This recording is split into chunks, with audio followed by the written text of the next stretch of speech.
What's up, everybody? Welcome to the Fantasy Flex podcast from the Action Network and Fantasy Labs. I am your host, Chris Raybon. NFL Week 2 Waivers pod. As always, I am joined by one of the most accurate rankers in the game at Fantasy Pros, season-long, in-season, multiple number one trophies, the odds maker, Sean Koerner. Sean, I just saw Cody Schrader was claimed by the Jaguars, which means it's time for your boy Blake Corum to cement that backfield, that backup role. I mean, How you we doing, have man? amazing. I mean, we have probably a million things to talk about, and you go straight to Blake Corum. How about Jarquez Hunter being a healthy scratch? I mean, that's your sign right there that Corum is the clear handcuff. Plus, Charbonnet might be the new RB1 in Seattle. Very excited about that. But I'm still in week one digestion mode. I mean, we finally got to see everybody play this week. We finally have usage numbers. So very excited to dive in and just talk about all the things that you and I both found. Yeah, and this is a good waivers week because I think there's a lot of buy low opportunities, a lot of trade opportunities. So we'll get to it with our waiver wire targets: quarterback, wide receiver, running back, and then tight end, kicker, and defense as well. Quick reminder, all of our fantasy football content is available right now over at fantasylabs.com. Rankings, projections, and more, all there, fantasylabs.com or in the Fantasy Labs app. And you can use promo code FLEX20 for $20 off an annual NFL sub. That's FLEX20 for 20 off an annual NFL sub. Also, Action Network is relaunching the Favorites podcast with my guy Stuckey, who you likely know if you're familiar with Action. New co-host Brandon Kravitz, we may have heard on the Buckets podcast, and newcomer Kendra Middleton. She is great as well, Jaguars fan. New episodes of the Favorites talking all things NFL will be dropping every Tuesday, Thursday, and Sunday. So go check it out. Their first episode is available now, and it is a good one. So go check it if you enjoy NFL betting content. All right, position by position, starting a QB as always. Who, Sean Koerner, is your top waiver target at quarterback heading into week 2? I'm going to stick with our boy, Trevor Lawrence here at Cincinnati. Available in around half the leagues right now. Might be dropped, though, in a couple. So he's not somebody that you probably have to spend a number one waiver on or even fab. Someone might drop him if they have him because he had a rough start to the season. Finished QB 23 in week 1 against the Panthers. But I think part of that is, they took a big lead early. And then they were just able to lean on the run game, a.k.a. Travis Etienne. Plus, Brian Thomas Jr. had a touchdown, but it was a 9-yard rushing score. So that screwed Lawrence. So it was kind of a comedy of errors, for Lawrence's fantasy output. But still love his upside with, Brian Thomas Jr. and Travis Hunter as his receivers. So nothing's changed there. You had hinted that, they've been practicing the tush push. Maybe we see that at some point around the goal line, especially, Tank Bigsby's gone now. So maybe Trevor Lawrence could be their short yardage back. We'll see. But either way, there's not that many options in this range. He's my QB 10, probably a bit aggressive after last week, but I think this should be a shootout against the Bengals. If he fails us this week, then we can move on probably. And someone like Daniel Jones should have been scooped up already in 2 quarterback leagues last week. He has a tough matchup against the Broncos this week. So not loving a ton on the QB waiver wire, but I think Lawrence is still the guy in most formats. Yeah, and he had that, you mentioned it. It was that usually the coaches try to give the quarterback those little push passes when they do those runs near the goal line so they get the touchdown, but it was a straight rushing touchdown for Brian Thomas. I got a quick, I know you could do math in your head really quick, so I'm going to give you a yes-no. I don't know the answer. I'm just curious as to if you think it's what you think the answer is. Week 1, yes or no, the most total combined weather delay time of all time in the NFL. Oh, for that game specifically? Nah, we had 3. Well, we had how much Broncos, time Titans for a little bit. We had the Jags game for a while, and then the opening over day. An hour. Yeah. You want me to guess the total minutes? Nah, just tell. It's like, has there ever been more total time no way. lost in an NFL week? No way. Okay, that's what I figured, but I don't know the Oh, answer, so if nobody I does. thought you knew the answer. I just figured you had a read on it, but I'm surprised No, they didn't hell- I'm surprised somebody didn't just come up with that stat yet on red zone or something like that. But Yeah. man, Yeah, no, it was crazy. Yeah, that Jags game was still going deep into the afternoon slate. Like, it was wild. All right, I'm gonna go and target a little further down the list here. Geno Smith is available in about 4 out of every 5 leagues. He's going up against the Chargers, and sounds like Brock Bowers is going to be fine. That's what he's saying. He's saying, hey, it was just kind of precautionary. I stayed out of the game, so that is something to monitor. But if Bowers is playing, and we should have an extra day to gain clarity here, then you're looking at a Charger D that was 4.3 in terms of pressure percentage, dead last in the NFL per Pro Football Reference. They give up the 6th most fantasy points to quarterbacks, thanks to Mahomes getting some on the ground, but Geno could do that a little bit too. And in the second half against that Charger defense, the Chiefs gained 214 of a possible 223 yards on their drives, and that's interesting because the Chiefs were already down Worthy. Rice was out. So they were pretty short-handed, not really getting anything much from the backs.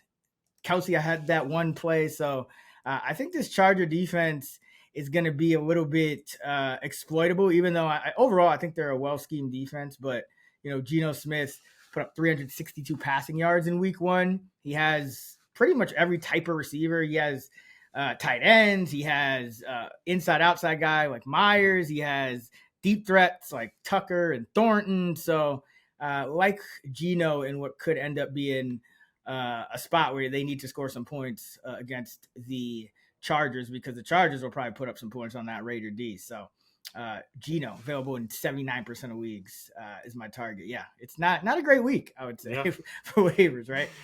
At quarterback. All right. I agree on Jones. I think it's not the week you want to go back to the well there. I know we heard all the Peyton Manning, he's the first quarterback ever to never not score on a drive, which is crazy, but it's the Broncos now. Yeah. All right, running back. Who do you like?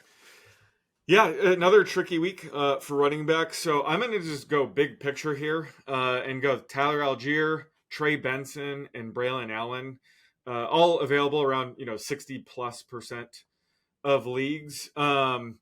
They're all backup running backs, obviously, but if their starter goes down, they're going to offer RB2 upside, maybe even more.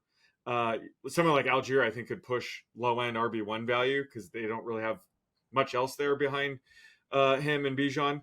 But I think all 3 backs, they can offer you RB3 flex value, especially when we get to these heavy bye weeks.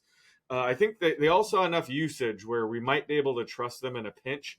So that's why those types of running backs, I love stashing because they kind of have a higher floor and ceiling than a lot of other backup running backs.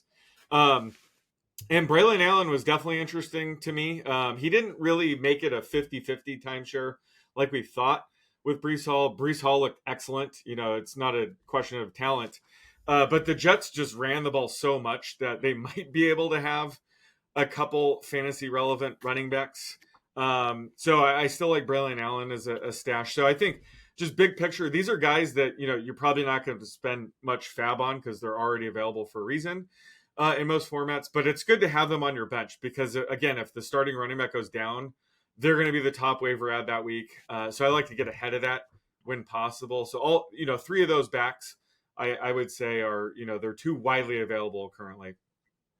Yeah, and Benson really stands out to me because the issue with him was he wasn't getting enough passing down work last year. And this year in week 1, he essentially saw, half of his more than half of his snaps came in the passing game, which is a big step up from where he's usually at. And he only blocked once. He ran 11 routes, and DeMarcado didn't really play. So that's a big development because usually Demercado is getting those passing down snaps. He's the specialist in the 2-minute drill and all that stuff. So Benson's just getting, pure James Conner backup snaps.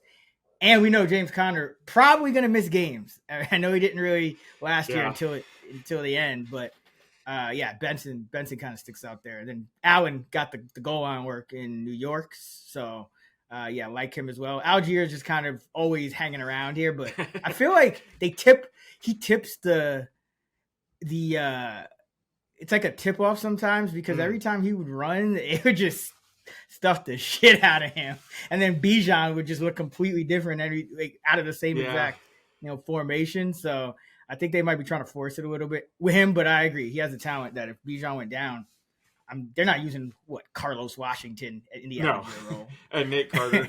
Yeah, he looked good in the preseason, but he was inactive. He did. So yeah, he did. But if Bijan were to miss time, Algier is going to get most of the work. The efficiency certainly wasn't there. You have to wonder if, Caleb McGarry's injury is a huge factor in that department. But either way, again, like you said, they just can't quit Algier. He's still getting work. Not somebody you want to be playing weeks 1 through 4, if I'm being honest. But again, once we get to these weeks where 6 teams are on a bye, he might, be a solid RB3 flex even with Bijan healthy. So that's why he's just a, really valuable backup to have. Yeah, absolutely. I mean, I remember at one point they flashed a graphic on the screen and Bijan had only 3 more carries than Algier. Yeah, no, I really don't get it. And Bijan, led the game in receiving yards. He had 100. Baker Mayfield led the game in rushing yards. Just typical week 1 shenanigans all around. All right. I think you got to go out and get Bashal Tutin. I've been talking about this guy. He only played sparingly in week 1, but the Jaguars did what I thought they would do eventually and traded Tank Bigsby to the Philadelphia Eagles. That is almost certainly because of Tutin and the desire to get him into the fold here. And on his 3 carries in week 1, he flashed well, 4.3 yards after contact. So he got hit before the line of scrimmage on a few because he only averaged 3.7 total, so negative yards before. But 4.3 yards after contact per carry, that would pretty much lead the league if he did that on a large sample. And I'm not saying he's going to do that, but he's been kind of flashing talent sparingly all preseason. Super fast guy, about 4.3, and this is why they traded Bigsby. So I think long-term, definitely want Tutin. ETN played 61% of the snaps in week 1. So it's I would say about 40%. Tutin would probably ease in. Quinn Allen's also playing, some pass protection. But I think ultimately Tutin kind of, starts out in what Bucky Irving was kind of doing to start last year. We were just getting, 8 to 11 touches. I think they want to start giving Tutin that many or they wouldn't have traded Bigsby. So between Tutin and Bigsby, I think it was 8 touches in week 1. But I think that will rise as the season progresses. And Cincinnati had a really good afternoon against the run against Cleveland. So maybe you hold off on starting him. He would be in the 40s for me in week 2. But you definitely want this guy on your roster long term. So like you said, you got to look at big picture at running backs. Somebody that might be startable this week. Kenneth Gainwell led the Steelers backfield in snap percentage. We talked about this in the offseason too. 10 touches, not much production, so maybe his snap rate goes down, but I heard the announcers talking about how Pittsburgh really wants to use this guy and really excited about kind of getting him involved. And he was very involved early in the game, had 7 carries, 4 targets overall, 3 catches. But 54% of the snaps for Gainwell, 45% for Warren, and just 4% for Caleb Johnson, the rookie. Now, that'll go up, probably at the expense of Gainwell, but it's week 2. Steelers are a home favorite, and I still suspect that Gainwell or somebody not named Jaylen Warren, I should say, will get the goal line carries, and I think Gainwell would still be leading that because he's getting the snaps over Johnson. So he's worth a speculative ad just to see how things shake out and how quickly they're going to acclimate Johnson. If Johnson goes from 4% to 30%, then it's like, okay, you could drop Gainwell again. But if he only goes from like 4% to 10%, then it might be a slow burn until he gets up to speed. So the Seattle defense did give up 43 touches and 211 yards to the Niners backfield last week. Now, of course, that was McCaffrey, but it is notable that that's how the Niners, for the most part, chose to attack Seattle, with their back. So Gainwell, 99% available.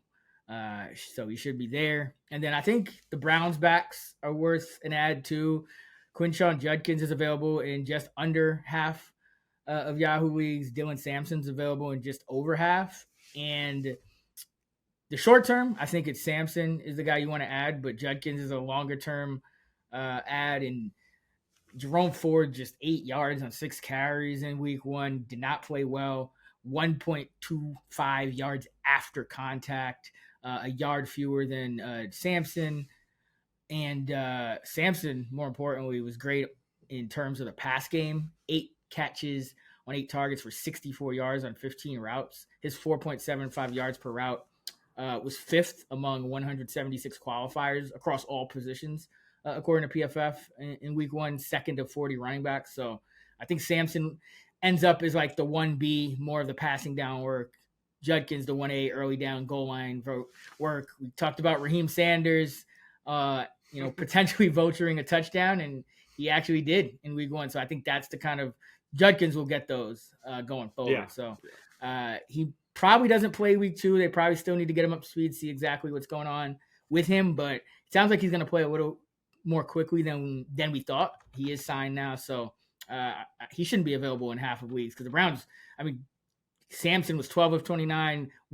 Ford was 6 for 8. Sanders only had 3 carries for a few yards. So they badly need a guy like Judkins on the ground. And then Sampson can kind of be that explosive guy, that dual threat, change of pace, passing down guy. So both of them are worth the add because I think Sampson probably earned himself the lead back role for week 2. He did get 20 touches last week anyway. But I think overall, given what Ford showed, I think Sampson is going to be the lead back for the Browns in week 2. So yeah, you want to get him short term, but even long term, I think Sampson's still worth holding on to, even with Judkins returning. Because Ford, he's getting paid just like $175 million. He might just be the Pierre Strong role from last year. Just like special teams and like a carry here and there. Ford is cooked. He's only going to have good games when I decide to fade him. That's the only time Ford does anything. But Sampson's 8 catches. He was the backup back on early downs, and he got 8 catches. Absolutely insane. He's one of the trickiest ones to project. But, just having Judkins in the mix, it's going to be kind of messy to start. But I agree. You kind of have to add both these backs and just hope Ford is out of the picture sooner than later. I want to loop back to Bashal Tutin. He's an interesting bid in leagues because he only got 3 carries for 11 yards, but he is a must add. He's a guy that you want to be aggressive with, but half the league might not even know who he is yet. So you're probably going to be competing with just a few guys or gals that are sharp that know he's good. So how are you going to bid him? Are you going to be aggressive? Or are you going to try to get away with a cheap bid and grab him? How are you handling that? Or how should other people handle that? I think it depends on how much you need a running back. Because the thing is, I think ETN showed out well enough that, and now with Bigsby traded, we know ETN probably won't be traded. So I do think it's going to be maybe a little harder for Tutin to just jump right into RB2 value, RB1 value in the next, month or so. I think it's going to take time, given ETN, I think, earned himself a pretty long leash with that game against Carolina. So I would treat it as, like you said, if it's a less sharper league where you could get him for, 10% and under, I think you do it. But I don't think at this point, I don't think you can blow your fab on him and treat him like this bona fide starting running back, because there's still the whole point with Tutin, and this is why we talked about, drafting him late, is because you want him on your roster. He's a high upside guy, but we don't know exactly when it will happen. So yeah, at this point, I think ETN, with ETN's performance, I think he earned himself enough leash that you can't go crazy. But the more you need a running back, the more aggressive I would be, because Right. Tootin is a guy who can be a league winner at that position. But if he's just going to end up being your, RB4 anyway, then, or even RB3, it's probably not worth it. But if you could see him being, a top 2 guy for you, you're already kind of thin. Maybe you drafted Kenneth Walker or something like that, Yeah. then, or Caleb Johnson, Uh, then I would go a little more aggressively. well, hopefully you didn't draft. Hopefully you're listening to us and didn't draft Caleb Johnson. But yeah, I think that's a good point. And again, like, know your league. I'm in a league where I know everybody knows who Bashal Tootin is. My dad's league, my home league that's been around for over 30 years. I set the over-under at 3.5 people in that league know who Bashal Tootin is. He's available. My team sucks. It was auto-drafted because we were at the live event in Chicago. I couldn't be there to draft my team. So I will be adding him, hopefully, in that league, and nobody will compete with me in that. Because I only think a couple people, maybe my brother, maybe my dad, know who he is. But yeah, you got to know your league, and I agree. This week, there's not anybody you should go all in on, but someone like Tootin should absolutely be stashed following this Bigsby news and how he looked in week 1. Yeah, and I actually think Samson might be what we want Tootin to be, like quicker than Tootin, honestly, because Samson, like Ford was so bad that he could literally get demoted to that Pierre Strong role, whether or not Judkins comes back. And then, like at this point, it could be kind of like a Chubb Hunt thing, where remember that year, Hunt had pretty decent value too, even though Chubb was the lead back because Chubb wasn't playing on pass downs. I could see that with Judkins as well, because they clearly want that like big back archetype, kind of guy. That's why they had Rocket Sanders taking goal line work. So, but Samson looked good enough that, I mean, he could straight up win the featured role, like win the 1A or even the featured role in this backfield regardless. And they are going to run a lot more this year in this Stefanski, the original Stefanski offense. So yeah, I'd actually probably go more aggressively on Samson, because I think he's probably going to be a little easier to get, because I think sharps are going to be a little harder, going a little harder on Tootin. But yeah, Samson, I think, could get there quicker. All right, wide receiver. Who are you targeting, Sean Koerner, in week 2 on the waiver wire? Yeah, so the first one is a no-brainer. Obviously, Hollywood Brown, he's still available in 3/4 of leagues. But, he erupted for 10 catches, 99 yards, 16 targets. So he probably should have had 1 to 2 more catches. If you look at kind of the underlying data. Yeah, he dropped. So, I think he dropped 1 or 2. Right. Well, it happens when you haven't played much in the last, 1 or 2 seasons. But just looking at his role and everything, and, with Xavier Worthy potentially missing some time or none time, he looks like he's, operating in the Rashee Rice role. He lined up in the slot 52% of the time. His ADOT was 6.7 yards. So he's not just, some downfield low target kind of guy like a Justin Watson role in this offense. Like, he's playing the Rice role. And I think, wouldn't you say he's playing the Worthy role? I don't know what it's both. Right? I was just going to say he's playing the Worthy role. He's like, playing both roles. Like, that's what gets you 10 catches for 99 yards. Yeah. So he's kind of playing both roles. We'll see if Worthy's out. Obviously, he's a smash wide receiver too. We'll have to see what happens if Worthy's able to play through this. I don't think he's going to be able to, but shoulder injuries like this are volatile. But also, Jalen Royals was out. If he's active, he might mix in more than people think. So we'll have to monitor that. But Hollywood Brown is the one that I think we can trust this week, no matter what, at least in this role. So I like, you got to add him. He's probably somebody you have to be aggressive with. I'd be careful because he might end up being, 2 to 3 week rental. Who knows? But he's definitely, must add. And the other guy is Quentin Johnston, available in 90% of leagues, went off 5 catches, 79 yards, 2 touchdowns. He was such a tricky week 1 projection because it was just unclear how much rookies Keandre Lambert-Smith and Trey Harris would, start to mix in, if at all. But he was the clear, top 3 receiver in this offense.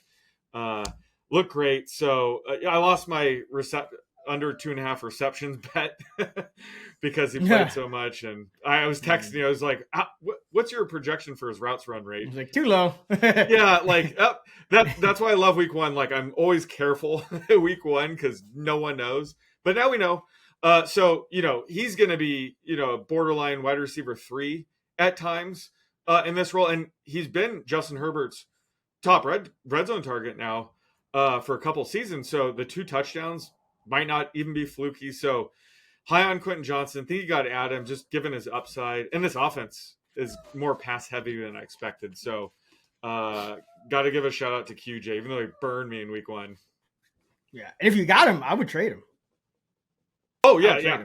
Definitely so quickly. Sell high guy type too. Oh yeah, because like you got Keenan Allen. We don't like it's he's sometimes you follow the Amari Cooper path where it's like, all right, we're gonna retire, we suck. But Keenan Allen actually looked good out there, ran around on nearly 80% of the dropbacks and has chemistry with Herbert too. So like if he's not going anywhere and you want to get Harris and Lambert Smith more involved at some point, that's still probably coming out of Quentin Johnston, who has been the most inconsistent of between him, Allen, McConkey, just in terms of their careers. So yeah, like it's just hard to see him continuing to have like when he only has one game and he has 2 touchdowns, 79 yards. I mean, it's going to be hard for him to average 70 plus yards over the season.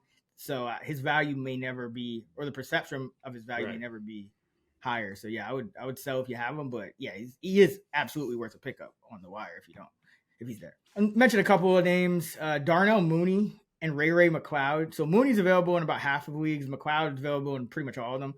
This all hinges on London and then Mooney's injury status. So London's questionable with a shoulder.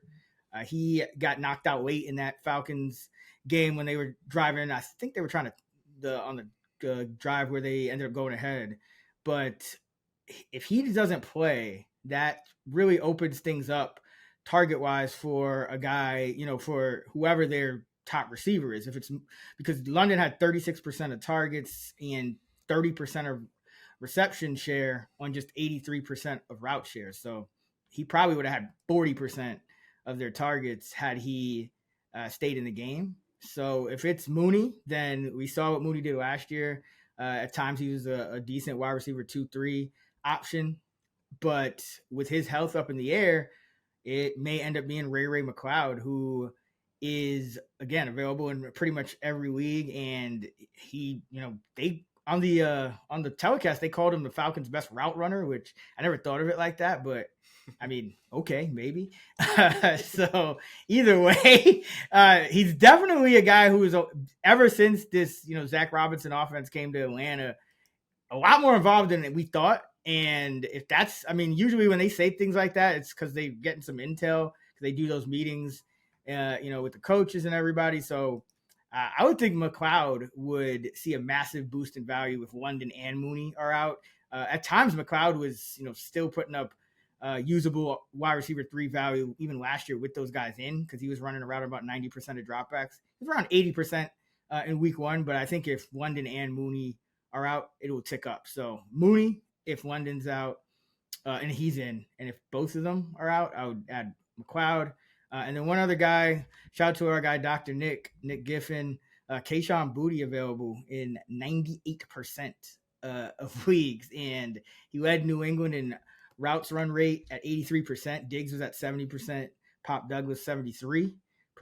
And this Miami defense gave up the 4th most air yards on completions in week 1 with 153 per Pro Football Reference. So that is Boutte's forte down the field. But if he can be a volume guy, which we kind of heard whispers of this, one of the New England beat writers was saying that, hey, this guy's, it's kind of stunning the turnaround that he had in camp. And so he's a guy that I think is at least worth a speculative ad because, maybe Stephon Diggs just never fully gets back. Maybe he continues to be a part-time guy.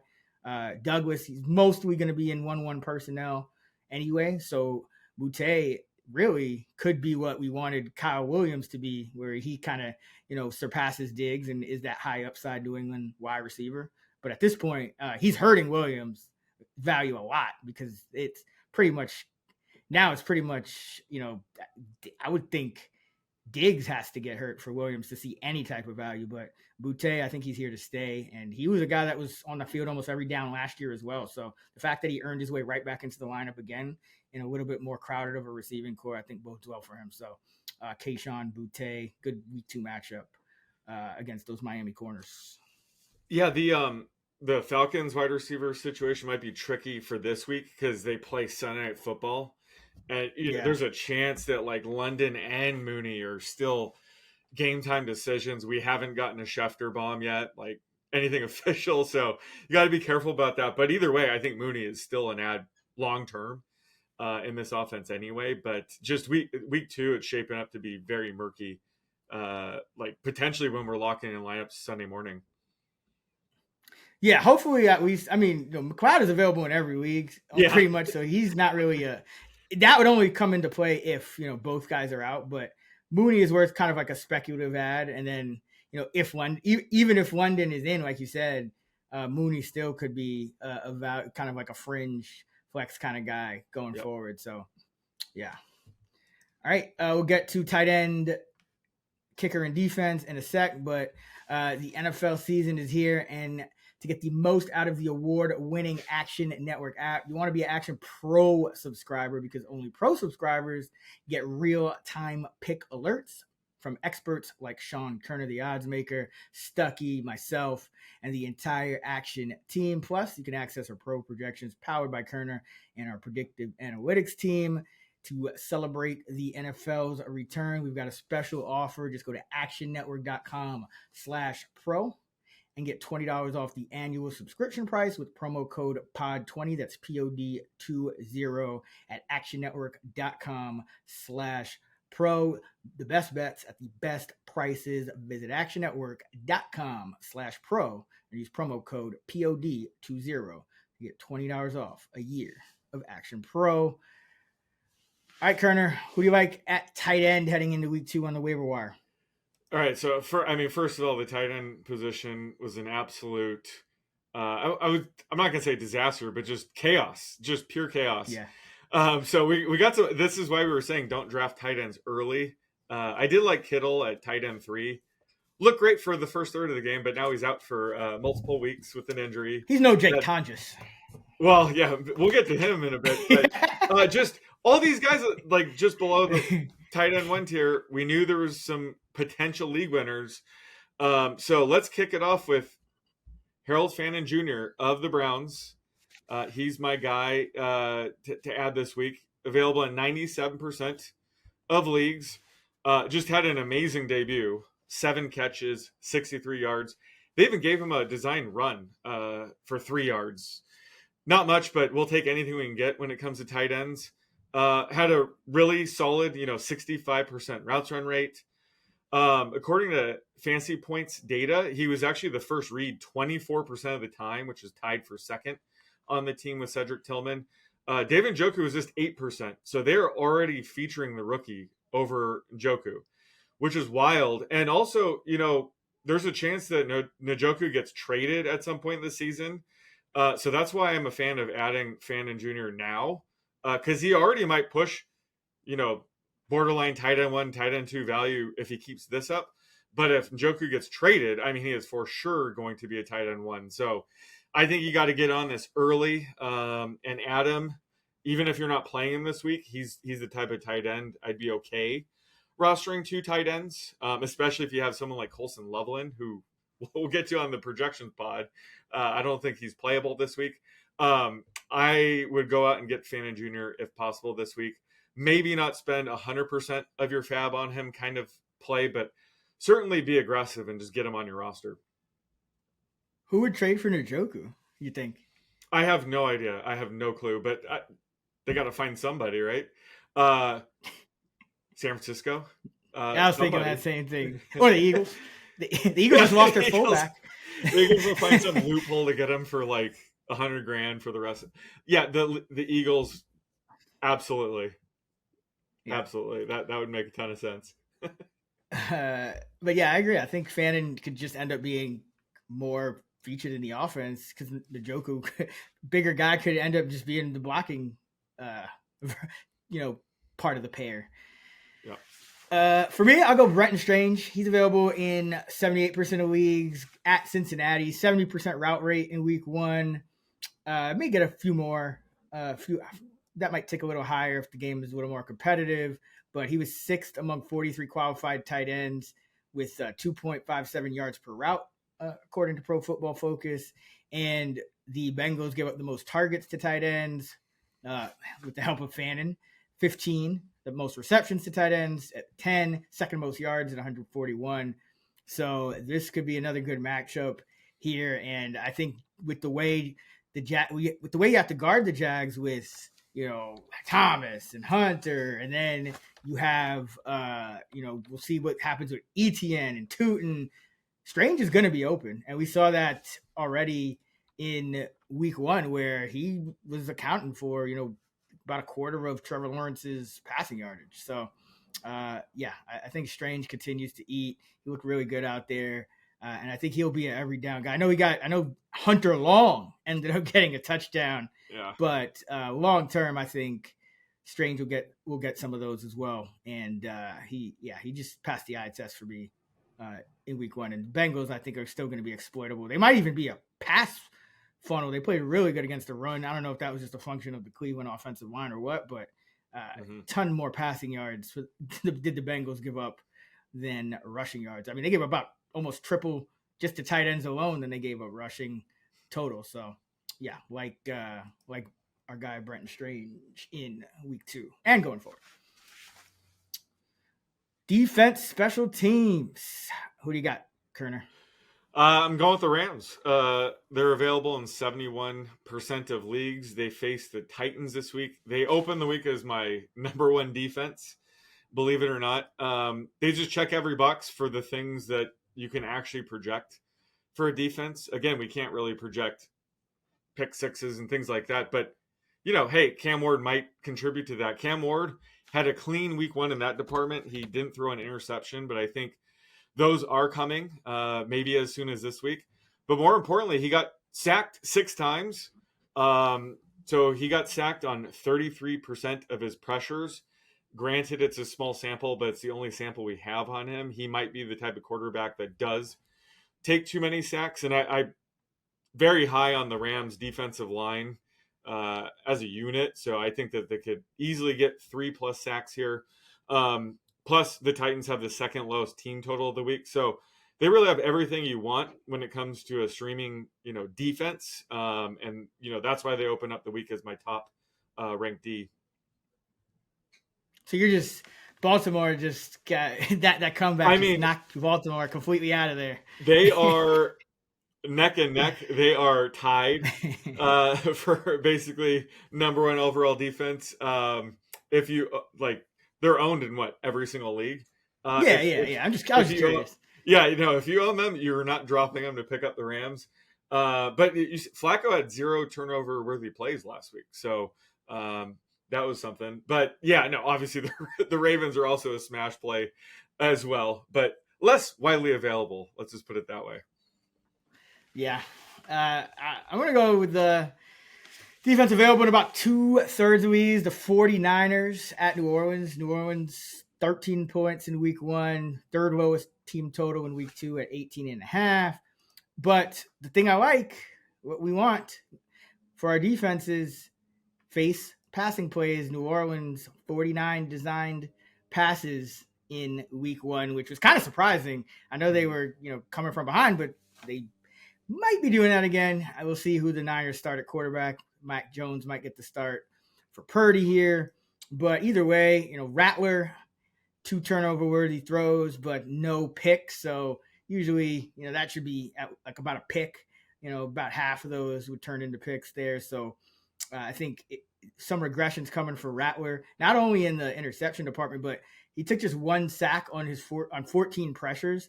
That's a 7.1 pressure to sack ratio for Rattler in week 1. Career, he's about 20.5, which would be just under 3 expected sacks. So the sack should regress. The interception should regress for Rattler. The Niners are 11th in pressure rate, and the Saints might be a pass-heavy team under Kellen Moore. We'll see. So and I like the talent on that Niner defense. I think they can force some turnovers here. So going with San Francisco, available in 2/3 of leagues. They are my defense number 3. So right behind the Rams. Who you have Rams, or you have Ravens, Rams, Rams, Niners, and the Ravens are about almost a point ahead of the Rams for me, and then the Rams are almost a point ahead of the Niners, and then everything's super close after that. Gotcha. Yeah. I was looking. Flacco, he had 0 turnover-worthy plays, but 2 picks because they both hit the receiver and they dropped it. And those receivers will still be there. Well, that is true. Yeah. Anyway, they'll drop more, and Flacco ain't going to stay at 0% turnover-worthy throw. Yeah, Flacco will have a turnover-worthy play at some point. That's kind of my point. Yes. But he did get unlucky in week 1. But good for your sneaky, Bengals defense play. Oh yeah, man. Yeah, looked a lot better. I will say. I know they got gifted some, but did look a lot better. Yeah. All right, let's close it out with kicker. I know you just got that whole new kicker model. You're really excited. Who you targeting in week 2 on the wire, Koerner? Yeah, we're dealing with a new kicker model. I got screwed on Chase McLaughlin over 1.5 field goals. It's the first time I've seen him miss a field goal before, but I'm going with, first of all, you should still have Cam Little in most leagues. I still think he's a long-term. He was number 1 in my. Where did he end up for you last week? Cam Little, I think I don't remember those kind of things, but I think definitely top 5, maybe my 4th kicker. Okay, yeah. Now I remember because he ended my kicker 1. Oh, love it. I don't have him. Yeah, he should not be available. Yeah, I don't have him as high this week, but if you need a kicker that isn't Cam Little, I'd go with Will Reichert of the Vikings, available in 92% of leagues. He was a perfect 2 for 2 in week 1, including that 59-yarder. And I think he could become one of the best kickers in the league. He looked awesome last year as a rookie. Then he struggled at the end, but it was after his injury. So I think that kind of could have been, one of the reasons he struggled. But he has a nice matchup here at home in the Dome against the Falcons.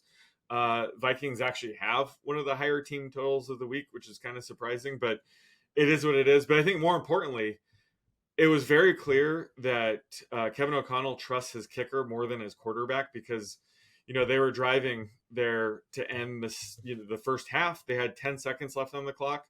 And instead of letting McCarthy try to get one more completion and, make it a little bit easier on Reichert, he said, screw it. We're just sending the kicker out there to, attempt a 59-yarder with 10 seconds. I trust him more than my, basically my rookie quarterback, and he drilled it. So I think the Vikings they'll be more conservative and attempt more field goals, at least in the short term. So I think Reichert's very sneaky.